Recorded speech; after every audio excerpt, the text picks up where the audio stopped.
The following programming is sponsored by Mark J. Bernstein. The views expressed do not necessarily reflect the views of this station, its management, or Beasley Media Group. Entrepreneur, author, and financial consultant Mark Bernstein helps high-performing entrepreneurial business owners create a vision for the future and follow through on their goals and intentions. Ange Honorato is a business growth strategist who blends psychology and business together to create conscious leaders and business owners who impact the world. Founders Forum is a radio show podcast sharing the real stories behind entrepreneurship as founders discover more about themselves while providing valuable lessons and some fun and entertainment for you. Now, here's Mark and Ange. Good morning, America. How are you today? Good morning, Arlo. Ange, Arlo's going on a field trip with me this afternoon to Chester Springs. I bet. Did you pack his lunch? No, we don't. He doesn't eat lunch. He eats breakfast and he eats dinner. It's my Bernedoodle. My puppy. He's almost not a puppy anymore. Anyway, so this morning we have a very exciting and interesting show, and it's about food. And we're actually pre-recording another show today that's also about food. So on food, we've never really talked about food on this, and it's very current on my mind because I'm in the middle of a juice fast this week, which does wonders if you haven't tried it. It's, gets rid of inflammation. It's like it provides you with all this energy that you might be missing, etc. But anyway, not advertising that. But I thought we'd start out with a couple of quotes about food. I always like to think you are what you eat. You've heard that. Not everyone necessarily believes that. Some people think we're destined to eat certain kinds of foods. That's what cows are for, and that's what animals are for, etc. Whatever. And there's two schools of thought. But I have a couple quotes that I just want to see what you all think about this. First of all, think before you eat, people. Food should be the life of you, not the death of you. Interesting. And another one is tell me what you eat, and I will tell you what you are. And the last one is, there are people, you've heard this, there's a book out, I think it's Dr. Hyman, that says eat to live instead of live to eat. I have friends, and I'm sure we all do, who definitely live to eat. And I was sort of brought up in a culture that was sort of live to eat, as many of us were. And I know you can relate to that, Ange, probably Amy as well. But I prefer to think about, eating to live. Anyway, what do you think, Ange? What are your thoughts on that? Well, this is definitely an interesting topic for me because, as you know, I'm dealing with some inflammation problems of my own in a major way right now, needing a new hip and fun things like that. And I just think that there's a lot to be said for that first quote in particular. I think our food supply is obviously very different than it was growing up because I could eat the same foods now that I grew up eating and I have a very different reaction to them. So I'm excited for our guest today because I can't wait to hear about healthy food and where it comes from and why we have it, in new form. So that has nothing to do with age, the fact that you have, I'm just curious. Nor the fact that I play ice hockey or do other things. Right, but no, right. It's an inherited inflammation problem for sure.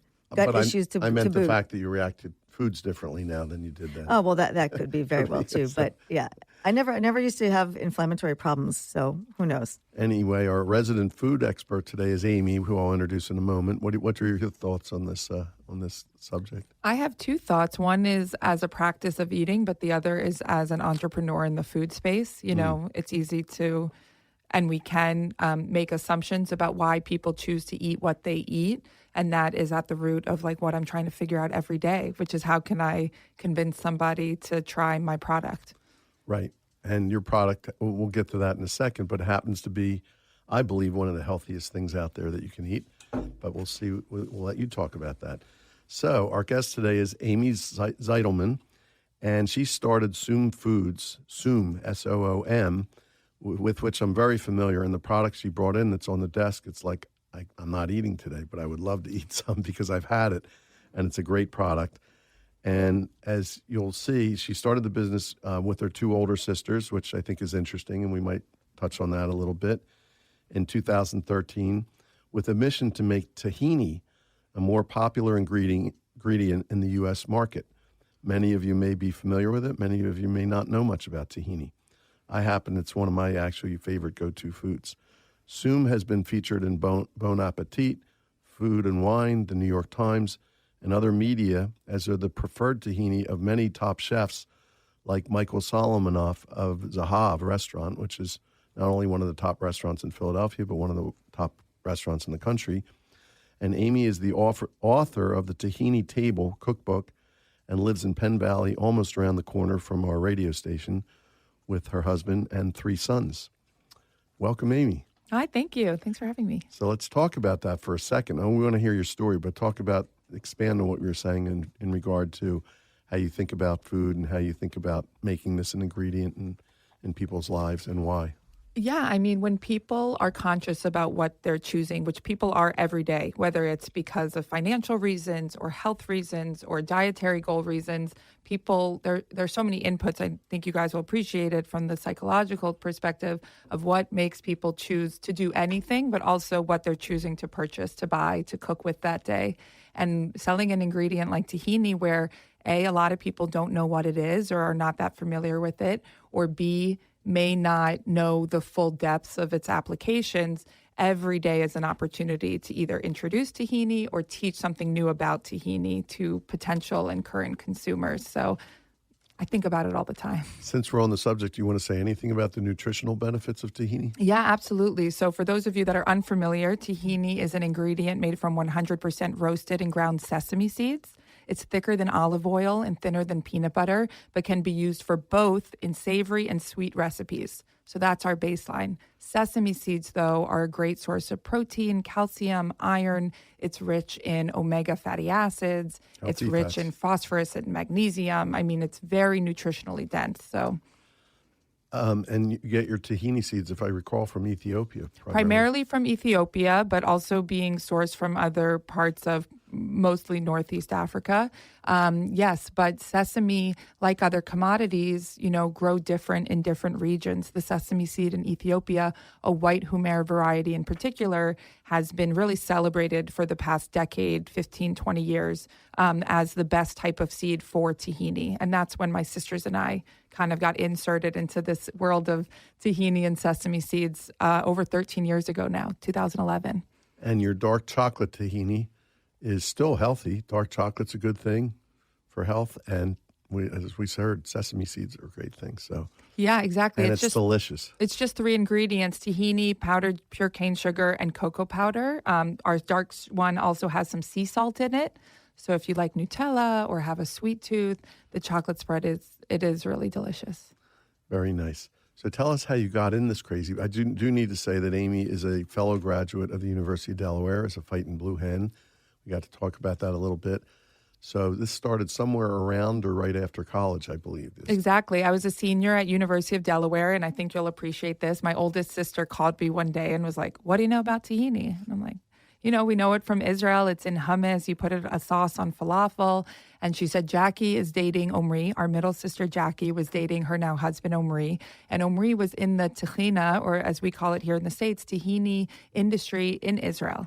He was buying tahini from manufacturers and selling it to his own network of restaurants and hummus makers and caterers and hotels. And Jackie liked to help him. Entrepreneurship kind of runs in our blood. Both of our parents are entrepreneurs. 3 out of 4 of our grandparents are entrepreneurs. It's definitely there. And, my oldest sister, Shelby, she went to University of Pennsylvania. She studied entrepreneurial management and understood the foundation of what it meant to start a business. And because of the inspiration from Omri, and then evaluating the market here in the States and realizing a few things. One, most people had no idea what tahini was. You could only find it on the bottom shelf of the international aisle with dust on the lids.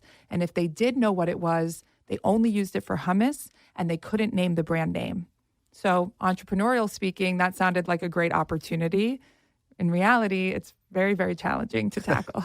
We'll talk about that. If you do find it on the shelves in supermarkets today, which I know you do, where would you find it now as opposed to the bottom shelf in the international aisle? Great question. Now it's in the bottom shelf of the nut butter section. but moving up in the world, though, because right? people are getting more into the nut butters and alternatives. Yeah, exactly. We worked sense. really hard to get it into the nut butter category because of its application like a nut butter. But what's been interesting for us, we just launched into our first conventional chain, Publix, down in Florida, the Southeast. Oh, we know it well, right, Mark?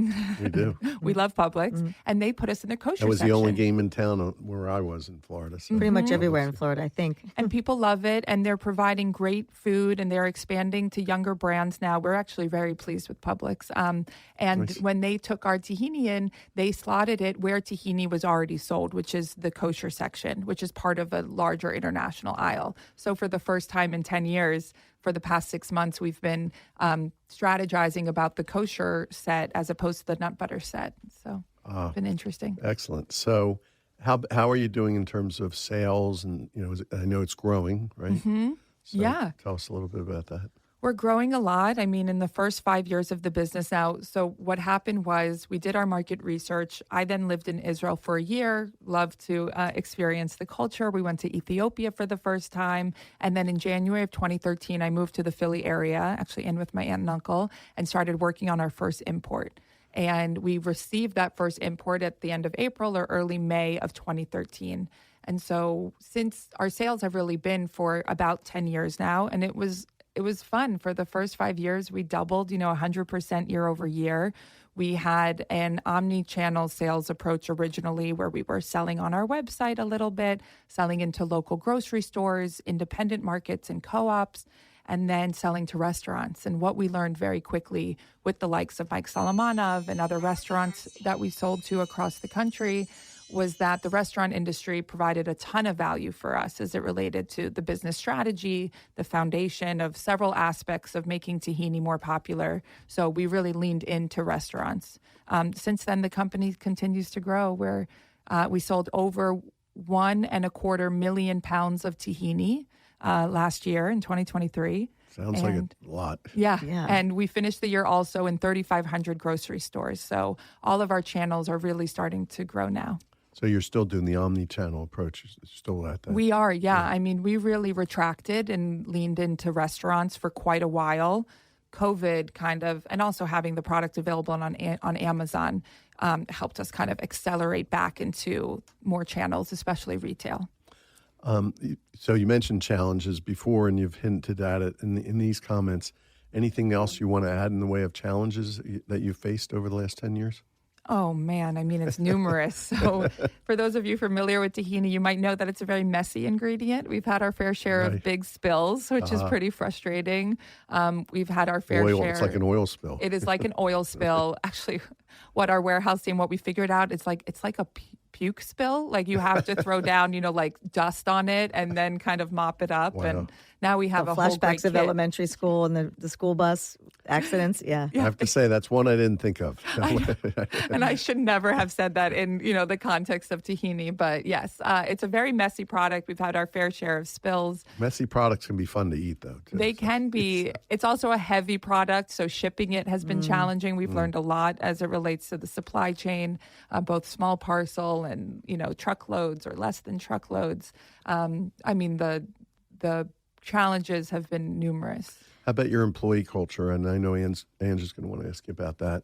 Why don't you finish? Yeah. So before we go to break here, I think that question kind of dovetails in your case in two ways. So one, I think it's interesting to learn about the culture working with your two sisters, family businesses in general, but two sisters.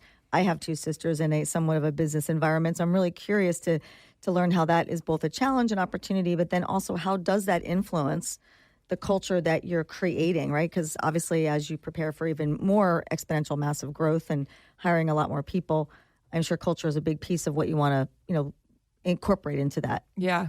Culture is a big piece. And when it was just me and my sisters, we were really intentional about setting boundaries and kind of, as much as we could, being young and inexperienced, shaping some type of culture. But we knew that we wanted to respect each other's work-life balance. We knew that we needed work-life balance, like as a family unit. Sometimes when we're getting together for dinner, we shouldn't be talking about the business or, sorry, Mom and Dad, we just don't want to answer your questions tonight.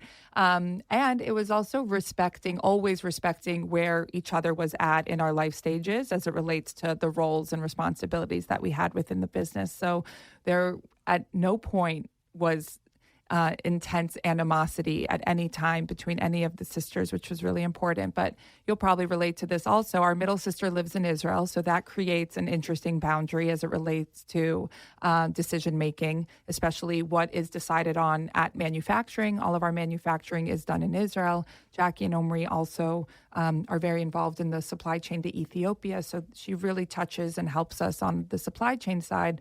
But operationally, Shelby, my oldest sister, and I were here on the ground. So that contributed a lot to the decision making. But as it related to our own work-life balance, we've always, from day one, extended that to the team that we were hiring. You know, we are very flexible with our warehouse employees when they have childcare issues or when employees want to work from somewhere else for a time being.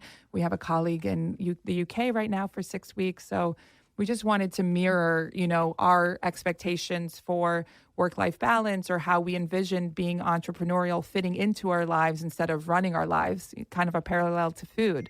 So we extend that to the team as well. So we're going to take a break, but Omri is still involved in the business. I wanted to ask you that. Never really was, kind of tangentially. Okay, gotcha. But yes, he's still in the industry very much so. He's very integrated into the commodity exchange out of Ethiopia and tahini manufacturing now. Very interesting. Well, with that, let's take a short break. And then let's pick up on the company culture when we come back. The Satel Institute is the leading CEO member organization dedicated to corporate social responsibility. Under the vision and leadership of its founder, entrepreneur and philanthropist Ed Satel, the Institute brings together CEOs in Philadelphia and other cities to support the nonprofit organizations that do heroic work in our communities. The Satel Institute believes that community is every leader's business. SI's members-only meetings and private CEO conferences give members the opportunity to hear from world-class thought leaders on crucial topics like AI, education, corporate philanthropy, and more. In addition, CEO members get the opportunity to share ideas and experience with their peers, like-minded CEOs who believe in the importance of giving back to the community and who understand the benefits companies get from embracing corporate social responsibility. The Satel Institute charges no dues or fees. In order to join, member companies simply make a long-term commitment to the nonprofit of their choice. To find out more about membership and why so many leading companies are now part of the Satel Institute, visit the organization's website at satellinstitute.org. Satel, S-A-T-E-L-L, institute.org. As Ed Satel says, think we, not just me. We are back on Founders Forum with our guest today, Amy Zitelman. And Ange, you were talking about company culture. I think you wanted to dig into that a little further? Yeah, so, I'm fascinated by the family culture thing. And as I mentioned, I've got two sisters and we're in somewhat of a family kind of real estate sort of venture. And I know it's interesting how things can pop up. So it sounds like you're managing that beautifully, which is wonderful. So I'm curious, though, as you think about the business expanding, both footprint, revenue, I think you mentioned off air that you've got about 12 employees. So do you have a vision for, it's kind of a two-part question. How many people do you think you're going to grow this to, let's say, over the next year? And being that I come from the talent acquisition space for many years, I know how challenging it is to attract good employees, good staff. So do you have a thought around how you're attracting people, how many you think you might need to grow? And that'll tie into some other, entrepreneurial growth questions too. Yeah, a great question. As it relates to the team, right now, our biggest growth is in inventory because we're, starting to sell to more grocery stores and more consumer channels. We are moving more units of tahini than in the past. So operationally, that's where we're growing the most and have been since COVID, since we started accelerating into these consumer channels. For instance, before COVID, we had one warehouse employee, one warehouse manager, Rick. He and I worked really closely with one supply chain director. And now we have a supply chain director, a new warehouse manager, and 4 full-time warehouse employees. So the ops side of the business is definitely taking up the most recruitment. We're currently balancing that between what we want to keep in-house and what we might want to start doing with a 3PL or outsourced support as it relates to the ops, because we may not have, but we also may have maxed out our capacity for hiring, in that field. Otherwise, though, we hope to be able to accomplish our growth with our core team right now. We've got 2 people in marketing. We want to hire 1 more salesperson towards the end of this year. And maybe from there, sales will continue to grow. But otherwise, we're really hoping to see the next stage of growth. We're hoping to end this year. We're on track to end this year around 8.5 million, 9 million. And we want to grow that. I know we're going to go into the 3-year picture to 25 million. And so we need the people that will, facilitate that type of growth. And whether we want to bring on the team to hold that much inventory ourselves, or whether we want to outsource that in some capacity, are the decisions we're making right now. Mm-hmm. So thanks for that lead in. Yeah. So if we're sitting here 3 years from now, this is one of my favorite questions, and we're looking at April of 2027, and you were looking back on the last 3 years, what would have to happen? So you already talked about sales for the business, where you'd like that to be. What would else happen in your company vision and your personal vision, if you'd like? Yeah. Well, also closing the loop on your question, but it fits in tremendously, which is the culture that we're building and how we hire and retain people. I mean, we're really proud. Our assistant warehouse manager, Rick, I was talking about him from COVID. He's been with us now for 6 years, and people share with me that's very hard to accomplish. And that's because we really hire and we run the business through our values. You might be familiar with EOS, the Entrepreneurial Operating System. Traction. Love it. Traction. Yep. We adopted that 2 years ago, but it was kind of rustling around in my brain for the past right before COVID, since like 2019, I read Traction, and then I really started implementing it 2 years ago now. And when we started hiring for the values and having that very clear accountability chart, what that person would be accountable for, responsible for, people really fall into place, or they fall out of place. It's so much easier this way. But it couldn't articulate that better. Yeah, especially in EOS models. Mm-hmm. And so EOS is how we are shaping the way to 3 years. And that's how we establish this revenue goal, other piece goals. Of course, it's the right people, the right seats. I think 80% is our goal, but we're a small team. We're going for 100% over here. Do you do EOS yourself, or do you have a facilitator? We have a facilitator. Yes. Yeah, he facilitated us through the first 2 years. And this year now we're just doing like the quarter, or even just 2 quarterlies together. It's kind of a light. We're EOS light because we're such a small team right now. Right. On our leadership team. It's just 4 of us, myself, chief growth officer who sits as the integrator, somebody from ops and somebody from finance. My goal would be to maybe find somebody for marketing to really help facilitate that growth, and where I'm sitting right now. Yeah, I just want to highlight that real quick, the fact that, because I think we're all such fans of EOS, and I do a lot of business consulting with small firms as well. And for our listeners that aren't familiar with it, I just want to highlight the point that a lot of times when you're a smaller company, companies feel like we don't have the resources to hire that right now. And I feel like you're a great example of when you do that and you invest in that, the ultimate payoff is that you do have such exponential and structured growth from an operational standpoint. So I think it's really brilliant that you've done that at this stage in the company's evolution. Well, I appreciate that.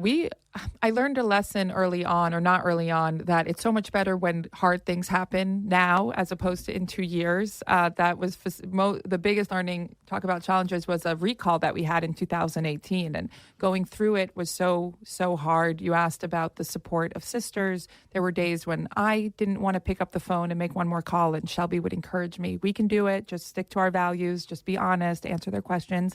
And there were days when Shelby would say, "How are we going to get through this? Our products have been delisted from Amazon, and it's getting very challenging to get them back up." And I would say, "We'll just take it one day at a time." So, but when you have that clear direction, and when you make the mistakes when you're younger, it gets so much easier than when you're bigger, because a bigger business, bigger problem, it doesn't get any easier. I think it's important because that's one of those things that to me mirrors life. If you don't know to ask for help, or you don't have the vulnerability as a business to ask for the right help, then those problems do snowball. Mm-hmm. Yeah, everything gets worse. So I want to ask you about challenges about your next 3 years, and I also want to ask you about your family. So I'll feed you one. You have 3 boys. You have a busy husband, it sounds like, and you have a busy business that you run. How's that all work out? What kind of challenge is that for you? It's been a challenge. Each stage of having another kid brought more challenges, but we have great childcare. I guess that's the biggest thing that helps us. Just started with an au pair this year also. And our mom was an entrepreneur, and she worked a lot in the first part of her motherhood, I would say. She retired when I was 12. And I remember asking her about that, like, how did you do it all? And she said, I got help, either with childcare or great nursery schools or whatever it was. And she said, I knew that other people could participate in this stage of your life very, tremendously when you were little. And it was when you were 12 and Shelby, your oldest sister, was 16 that I realized, like, oh, I need to mom more now, right? I think it was bigger kids who I'm like, feel like two different people, but with tremendous community and support, and same with building the right team, building the right structure in your personal life helps a lot also. I will say my wife, was a family therapist, so she's working with families, and she got to that point when my son was 12, and she said, got to slow this down and maybe even stop, because this is when the kids really, and she relied on her mother and babysitters and support, but she said, I really need to be hands-on, so I completely get that. And I was very busy in business and did what I could, but she had to really take the ball and run with it at that point with the kids. So certainly understand that. Let's talk about a couple fun things. What book are you currently reading? So I'm currently reading The Catcher in the Rye. Oh, yeah. Great. And you had read it before? I had, not since high school or maybe another time in college, but I needed a book. I have to read every night, a non-business book. Sometimes I read a paragraph, sometimes I read 10 pages, but that's the way I shut down my brain. So I'll grab any book and reread it at any time. I'm working on that one myself. I used to read inspirational, growth-oriented, personal development, business books. Not good. So I'm working on trying to turn the brain off. Fiction back in my life. So I understand that. And tell me about your legacy. What do you think about this? Because you're doing some pretty important things in a lot of ways. Thank you. I think about my legacy as a mother, of course, and my contribution to my community. Our parents have definitely laid a foundation of philanthropy, expectations. So I just see all of this as a tremendous opportunity to make a small impact in my own micro or even larger economy, my own family economy, my community economy. It's amazing. I'm turning 35 on Friday, and it's an interesting stage where, thank right. you. You're the day before me. Yeah, exactly. Right. Where you realize as an adult you can contribute a lot to things, and you can take that opportunity or not. That's great. Are you trying to integrate philanthropy into Soom at all? Oh, great question. We are. Very. As much as we can, we donate a lot of product to organizations that align with where we focus our philanthropy, which is on nutrition education, food access, and then also career development, primarily in food and beverage or so. So we try to. That's wonderful. With that, I think we're just about at the end of our time. So, Amy, so great to have you here today. It was a fun show. It was delightful. You did a great job. I know you haven't done a lot of this, but you're obviously accomplished at speaking and talking about your business eloquently. So thanks for being here. And thanks to all of you for listening on Founders Forum today. Thank you, Ange, for being here. And everybody have a great day. We hope you enjoyed your time with Founders Forum and that you found value to take with you throughout your day. Join us again next week for another episode of Founders Forum on WXKB 1039 HD2.